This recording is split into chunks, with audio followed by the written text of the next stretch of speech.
This is Play It Forward, a weekly podcast by VeracityColab answering all kinds of questions about video, one topic at a time in less than 3 minutes. At least that's what we're shooting for. Here we go. Bub Coons here, Charlie Matz sitting this close to me. Yeah, today we're going to be talking about the social video, the rising popularity of these things that are such a big part of inbound marketing. Two things you're going to take away to home today with this, if I can say it right. Two things you're going to take from this episode. One, some important differences between traditional videos and social videos. And two, what dart and snack videos are all about. Hear me right? Dart and snacks, we're going to get to that later. Okay, Charlie, numero uno.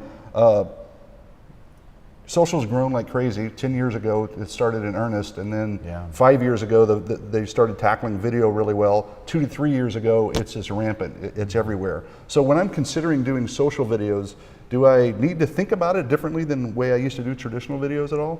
Yeah, absolutely. At least we think so, because I mean, recently we actually launched a whole new department within our agency called social video. And the reason why is because it's a different beast. There's a couple different things right off the top of my head that are different. One is just the nature in which social allows you to test. So you want to do more content more regularly with slight variations to be able to test what works.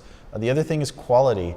You don't actually want to betray the quality of the different channel that you're on. Snapchat's going to probably be vertical and it's going to be shot from an iPhone. Instagram's definitely got to look a certain way and it's got a certain polish to it and a certain essence.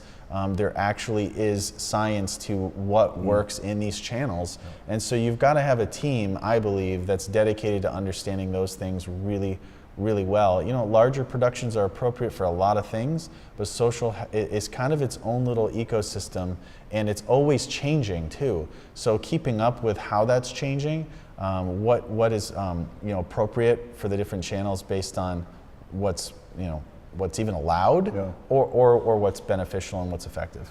Yeah, well, there's so many types of social videos that people are starting to name them now. I just read a report that HubSpot and Wistia put together, and they're starting to name certain types of videos because they have certain goals. Specifically, I want to talk about the snack video and the dart video. Can you elaborate on those a little bit and tell me kind of where they fit into the buyer's journey and how you'd use those? Yeah, well, first of all, I love this kind of stuff because it starts to give us the ability to really identify a problem and how to solve it specifically. So, a snack video, really it's what it sounds like. We love snacks. We love to sit down and just grab something and passively munch on it and just be kind of entertained, in that sense. And I think that's what these videos are. You want to sit down, not think too much, and be entertained with some appropriate form of content that's delightful for you.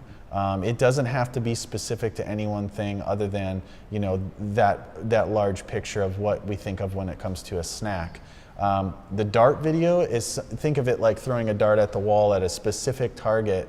Let's say your audience is females aged 24 to 35 and they're stay-at-home moms. Well, you might want to develop a certain piece of content that is 15 seconds long to put on Instagram that captures their attention very specifically. So that'd be a dart video. Oh, well, there you have it. Darts and snacks, things you probably didn't think you're going to hear on a video podcast. Join us next week when we're going to talk about the ubiquitous explainer video. Does it still have legs? What is it? And what can you do with it? All right, until then, we'll see you next time. Remember to follow us on social, and if you like what you heard today, please play it forward.